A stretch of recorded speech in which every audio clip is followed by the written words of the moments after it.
ඔයාලා දැකලා ඇති සමහර රටවල කැම්පි ගන්න හරි ලස්සනයි. පාට පාට මල් වලින් සරසලා තියෙනවා.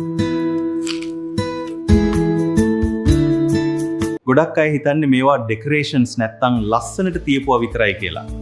ඒත් ඇත්තටම මේ මල් කන්න පුළුවන්.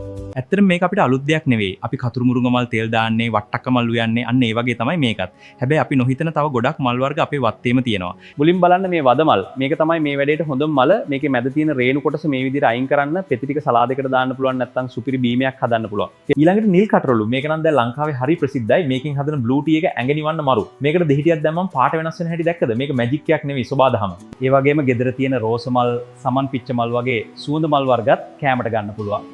මේ වයින් කැමට එන්නේ පුදුම සුවඳක් සහ ලස්සනක්. හැබැයි යාළුවනේ පරිස්සම් වෙන්න ඕන දෙයක්ත් තියෙනවා. පාරායිනේ තියෙන දුම වැදුණු මල් කන්න එපා. මල් වගාවට බෙහෙත් ගහලා නම් ඒවත් කන්න එපා. වත්තේ වවන බෙහෙත් නොගහපු මල් විතරක් ගන්න. ඒ වගේම ඔයාට ඇලර්ජික් තියෙනවා නම් පොඩ්ඩක් කාලා බලලා ඉන්න. ඉතින් ඔයත් ඊළඟ පාර සැලඩ් එකක් හදනකොට වත්තේ පිපෙන වදමලක් දෙයක් එකතු කරලා බලන්න. ඒකෙන් ඔයාගේ කෑම එක next level එකට යයි. try කරලා බලලා කොහොමද කියන්න?